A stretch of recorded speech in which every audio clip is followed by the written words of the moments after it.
the enemy jungle with the Medusa. It's also the way Medusa, like, if you draft a Medusa, you definitely feel better about, as a backup plan, being Dire side. Like, if you're Radiant side, you feel like you're going to have to come out the lane swinging because you get that initial advantage of the close creep camp in the mid. But after that, it's not as efficient to just farm that Radiant triangle as it is the Dire triangle. Yep. It is the glorious spot. They honestly, if there's one thing they need to change just because it's been that way for so long, it's... And probably something with bounty runes. Oh, Blizzy. He's just snatching the runes away from Yoki in the top. Yoki has the Flesh Heap level 1 once again, so, you know, he's healing to full HP with the harass. No fear bot lane. Yeah, he's going down. Nice rotation from Na'Vi. They get themselves Rune of Edge, and they get a kill. Yeah, that's coming up. That's really bad for Windstrike, because this is an aggressive tri-lane, so losing First Blood in aggressive tri-lane is really bad, because it means Na'Vi might get level 2. Or they do. Neko's actually TPing right up the top. They're doing a rotation. They want Medusa versus the Pudge. By the way, they're doing a BH mid. Yeah, that's someone we didn't actually get a chance to highlight, is the Bounty Hunter mid, just instantly looking to snatch gold away from the Alchemist, stop any ramp up. Yeah, and it makes a lot of sense because this is a Spirit Vessel builder too, so you can get an early Spirit Vessel and kill the Alch. There's a timing where you need to kill the Alch before he gets the Manta Style with the Spirit Vessel, but a lot of the time on a supporter and offlaner, Alch actually farms the Manta Style before you get the Spirit Vessel, so he's a lot harder to kill. So this allows for that timing where they can kill the Alchemist. I really like this laning setup that they have from Na'Vi. Very strong. Definitely instant punishment as well, because I think the kind of comparative here is Alch on the Radiant versus Dire side. In these early levels, better to be Radiant side. If he's on the Dire side, you can punish any attempt to greedily farm jungle and lane, because it's so far away. Yeah, that's true. You can't just sit in experience range for the mid lane while also jungling. Honestly, it's nuts that you can do that. I think that's something that's probably going to get patched in the near future.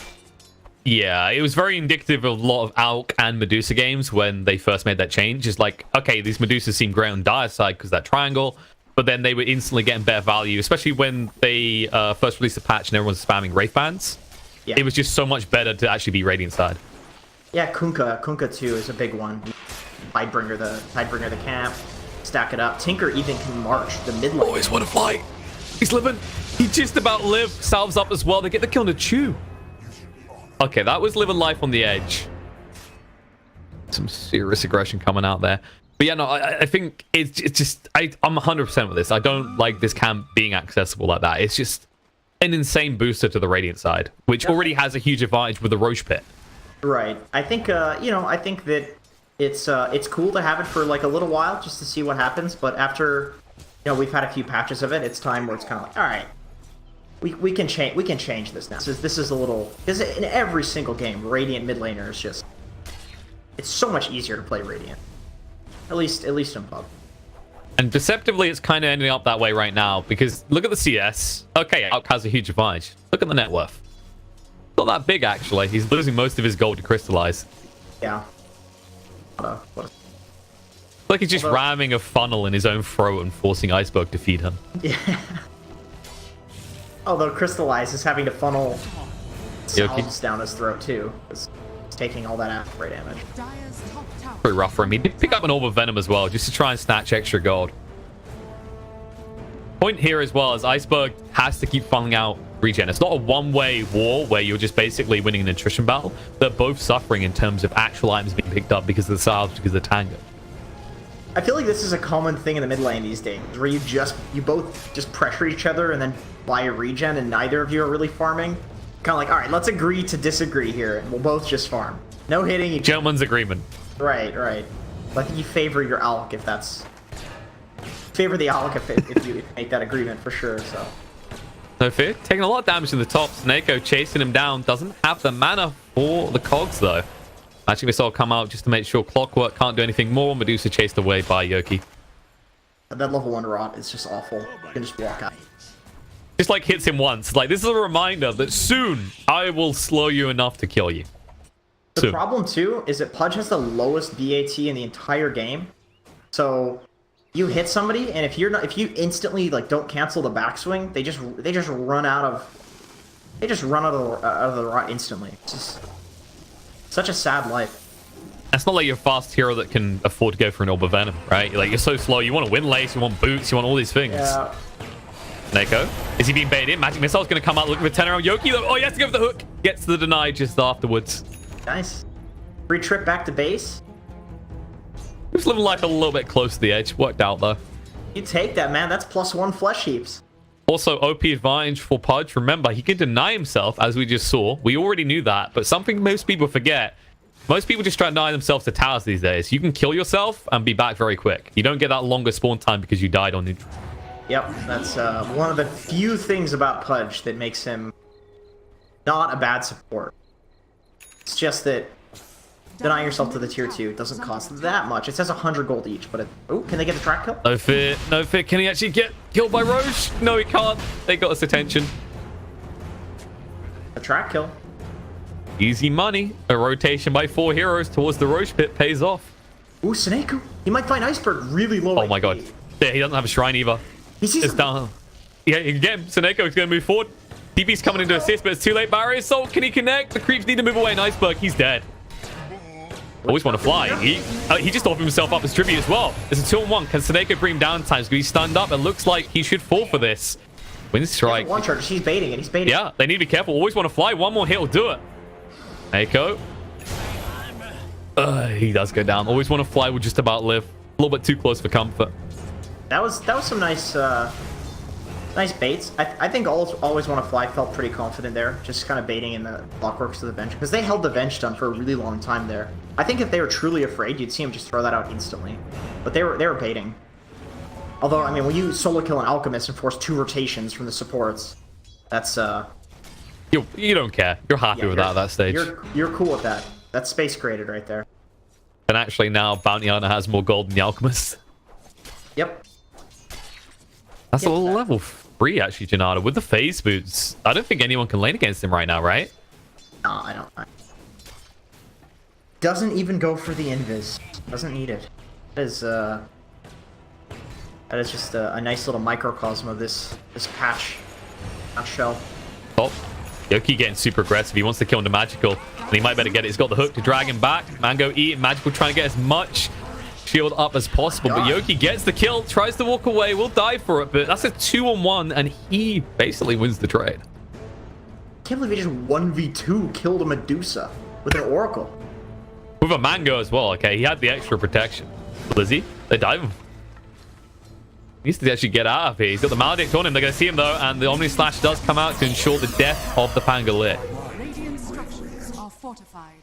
That's a nice timing. 6. And look at Seneko. He's on it again. Iceberg at least has level 6 now, but Disruptive Farm just trying to snatch all the creeps that he can. Magic Missile's going to come out. Wave of Terror, they're looking to punish him.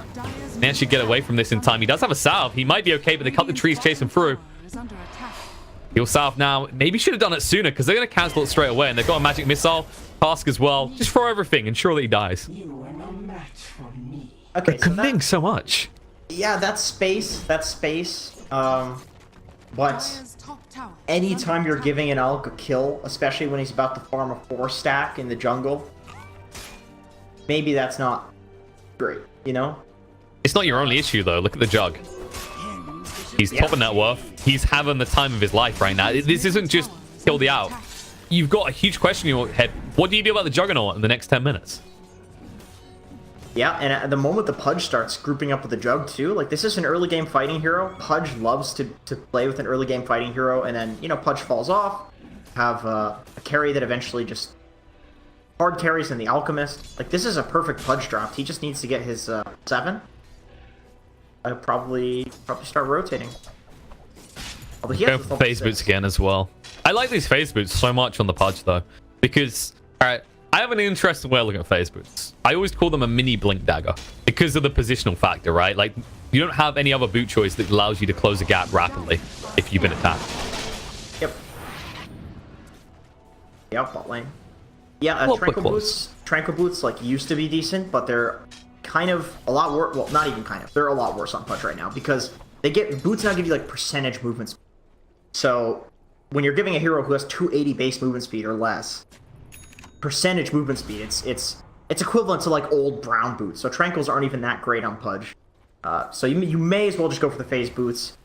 Use that phase for the gap closing and get the armor. I think as a support Pudge it would make a lot of sense. It's just that a lot of the time but as a core, I mean, you can certainly afford it. And wonder if... Okay, so yeah, no, he's... I was wondering, so 4-star and Vanguard, meanwhile, which stuff going down. I wouldn't mind actually... Like, Drums feel like they'd be pretty justified on a hero like Pudge as well, actually. Oh, nice use of Dismember there next to the creep wave as well. The creep camp ensures that Sneko loses a lot of health before the back assault interrupts the Dismember. And the hook through. Sneko gonna get low. Can Yuki get the kill? Yes, he can. Can he deny himself is the real question. No, he can't. While that happened, by the way, Iceberg got ran through solo by Crystallize. BH is shaping up to be a big problem. And, you know, giving this hero track kills is equivalent to giving Alchemist farm in the jungle. Time to give Crystallize more free farm. Hook shot in the mid lane. Low spear's been found. No level 6, no swap. And soon, no life. I like that. The greed from Crystallize. Like, wait, guys. Junada soon. Oh, hook. Doesn't connect on the right one. Blocked by his own teammate. From the illusion? Probably not it. I hope not. Good God, that would... Disgusting. Benj never being picked again due to that. I like this go for the Vlads as well. I just like the way Na'Vi's identifying this ramp up they have off the back of the Bounty Hunter. They just want to maximize it. They don't even need the Spirit Vessel because the Alk isn't an issue at this point, and they're farming so fast on Crystallize that even if he builds into the Spirit Vessel eventually, he'll still have it before he has Manta style. So yeah, they're just building to push really early. And if you get good timing on level 12 as well, you can actually just have, for example, the Oracle start rotating with you and have him go for the Spirit Vessel because he'll get enough gold with the track kill. Yeah, that's true. That's a good point. Track, pretty good spell. Smoke coming up the top lane. You got Supports plus Pudge. Yeah, the Sneko breaks it. He gives his life. But the problem is they can't dismember. Cogs on the 2 to ensure that his core can escape. Space for Alk, space for Jug. Yeah, that's good. I really love this Flesh Heap max build, just because it lets you, and then going for the Rot, just because it lets you jungle, and Pudge suffers immensely when it comes to just farming around the map. You can't jungle on this hero. You don't have the armor for it, you don't have the damage, Rot hits you with all the damage that it does as well. But if you have Flesh Heap max, he's got 11 extra regen, so totally sitting at 24 regen with Ring of Health. So he can actually jungle. You have a good support combo to kill as well. That's the other thing with the Maledict, with the stun and the minus armor that you get from the bench. And actually, they're going to try and move top. Problem is, you just blew 2 TPs, you're smoked up, and Crystallize already knows something's wrong. He's already retreating. Sneko, however, he just died here recently. He doesn't care, though. He just wants to try and get the kill. The swap's going to come out. Rolling Thunder through, stuns up on the bench. They're going to activate the Shrine to stay alive. Sneko will get away. Dismember interrupted by the Rolling Thunder from Blizzing. Crystallize chasing through. Look at the kill and always want to fly. We'll find it. Then turn around, come back towards this. Crystallize going to back up. Arc does still have the Omni Slash to work with, but starts off with a spin with the Blade Fury. Magic Missile on the clockwork, but he has got the cogs to protect himself. And Yoki just trying to zone the rest of the team out. Omni Slash onto one, does get the kill onto the clockwork. The swashbuckle through, silence up, and kill off the Pudge as he has no easy way out of this. All that, and look at the lack of kills. 1 for 1. Or 2 for 1, rather. Witch Doctor's just spawning a little bit too quick. Pushes the Alk out of the jungle. It's track kills as well, and I think that could have gone a lot worse for Windstrike for sure. That Rolling Thunder honestly was what sealed the deal. Interrupts the Dismember, hits both the supports as well. Now they see Iceberg in the jungle. They're not going to go for him because they have the Sentry. Sees it, but yeah, that Rolling Thunder. Oh, they'll go for this though. Oh, does put out the spin. They're hesitant though. They see the reinforcements on the high ground. They knew something was up. But it's like this back and forth argument. They just basically have to get in the way of Iceberg and slow him down, because if they can do that, on the other side of the map, there's always going to be magical farming. But we highlighted very early on, the counter argument from that perspective is Jug farming well? Because you know he's going to build that diffuse on Manta and just try and rush down the mana pool of the Medusa quickly. He has been falling off though a little bit, just because there isn't really enough space for him to be farming on the map with an Alchemist. Unless you take over the enemy jungle, but that is typically what, you know, your Pudge-esque hero, your offlaner wants supports. So Jug is he's in this position where he basically has to run around and fight, but without the Omni, he's a lot worse at fighting. God.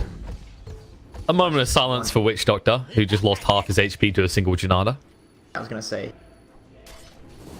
poor fellow.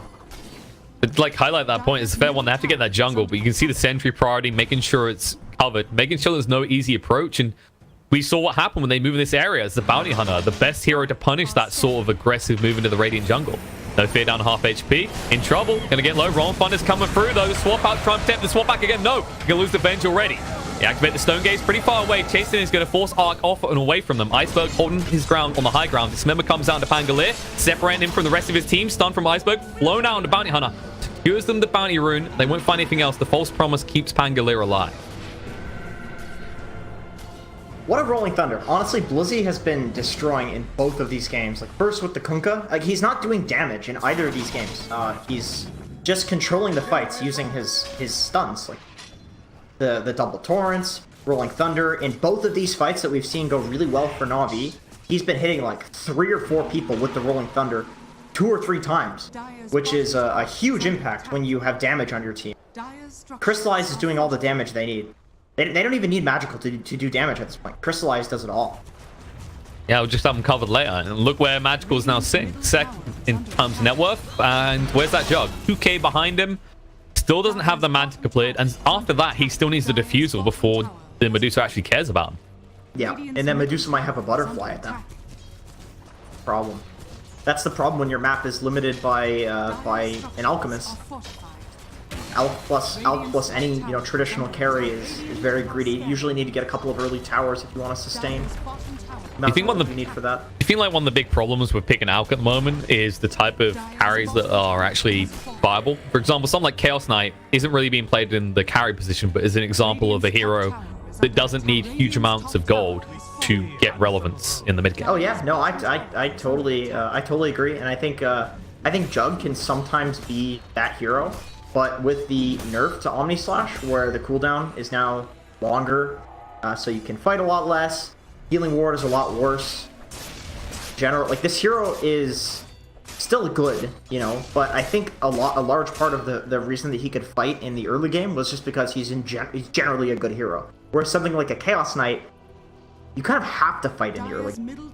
It's what the hero does. He doesn't farm. Yeah, it definitely would make a lot of sense to pick this with a kind of CK. Maybe Jug is just a little bit too nerfed. It's kind of awkward because it's definitely a hero that needs to feel like he's ahead as well. You always want to be one eye in the head of the other carrying. And that's kind of the beauty of the Bounty Hunter pick in this game by Na'Vi is Crystallize has been able to just inject all this extra cash and ensure the Juggernaut usually feels poor. Yep, makes sense. I also think item build wise, like going for treads, for example, is more of a late game centric like carry build, whereas the phase boots lets you fight. Like you said, it's like a pseudo blink dagger. So if you're fighting and you have this pseudo blink dagger gap close, you can kill the supports. You can be way more useful in the fights, and you're tankier too. He's kind of playing as if he has a Battle Fury, just out the side lane. But even Alch, it's supposed to be doing... Oh, hook shot. Speaking of the Alch, they find him. Nice swap out coming in from Ophir. He'll give his life for this. Rolling Thunder interrupted Pangolier. Can't get it out just yet. Just going to back up. Already on the high ground. They don't even get to kill Nofir in the end. He might tick out the Spirit Vessel. Going to be close, and it will be a cigar. They get the kill. There's an adorable attempt with his owner, and he's like, I will live. The one tick of Urn, yeah. This is same thing that we saw last game. There's like nice swaps, really nice hooks out, but when you're just using all of your spells to run away from your opponents, you're not really getting anything. Just losing Dota, but losing it less. Generally in Dota, you want to be the one that's actually making moves. That's dictating the tempo of the game, as opposed to just responding to what the enemy team is.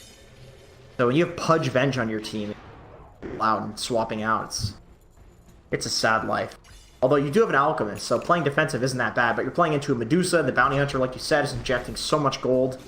It changes the whole dynamic of the game. It's not just a regular Alch game. Yeah, it's not like, hey, 4 of you died, but Alch was farming. No, yeah, it's 4 of you died, and the whole team was farming because they have a Bounty Hunter. Exactly, yeah, exactly. Bounty's actually, it seems like a decent counter to Alch. This is why, like, I call this hero a gambler-esque hero in Dota, because it's the same reason Bounty counters Timber. You steal gold from him. Like, you don't kill him, you just steal gold from Timber, who tanks up and runs in the lane at you, And it breaks matchups because like usually you think, oh, melee hero can't kill Timber. Timber owns this, but you steal so much gold from a Timber frontlining. It's the same thing with Alk. It's like, well, it counters Alk, but for this weird gold related reason. I think the best way to kind of compare the feeling as well is, you know, when you get that game as a Slark where you're super far ahead and you're up against an Axe, but he's tanky. And he calls you, and you just keep punching into him. You're like, I'm not going to die to this, but my god, am I getting value out of this? Blizzy, however, in the bot lane. He's going to mech up. Nice false promise to protect him, but the stun should lock him in the spot. And no chance to get the Royal Thunder out. He's stuck here. They throw everything with the kitchen sink at him. And it does mean he's going to die. Chu didn't even bother to use Purifying Flames on him at all, because he just knew it was going to be damage. By the way, Chu is sitting on a healing salve. He's just keeping it in his inventory, which is super good strat. Very interesting if you false promise on somebody. Of course, you can salve them while the false promise is going, and since they take no damage, the salve doesn't break.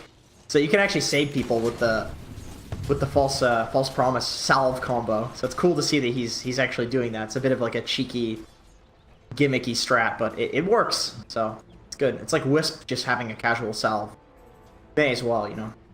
That's pretty strong. Used to be even better because you used to have the old Spirit Vessel, right, where you got huge value on the heals. That's why they picked it up on the Clockwork instead. This game it's not really a defensive item anymore. Spirit Vessel is clearly designed to be that aggressive item. Yeah, agreed. For whatever reason, the Toad of Frost wants it to be that way because he keeps buffing the damage and nerfing the heal, and especially because regen does not scale the way it did before with your intelligence and with your strength. So technically that alone was like a big nerf to the Spirit Vessel. Because, you know, even the earn component of the Spirit Vessel, the raw HP regen would scale. Same with Bottle. Bottle's like worse now than it was before because of the regen change. Big reason why Storm is so off. I'm pretty glad they made the change to Spirit Vessel though. Like for me, I don't know, like, I just viewed it as this quick cut ram. Every team needed it, right? Like how Vlad's was once you patched it. It's just this item that made sense in every lineup because it had two uses. I kind of feel like it's back to that point though, don't you? Like where it's just so good that you see it in almost every... Yeah, because that's fair. On like a support, you look and you go, okay, it's going to tank me up. It's going to stop any good regen on a hero. We have to have this.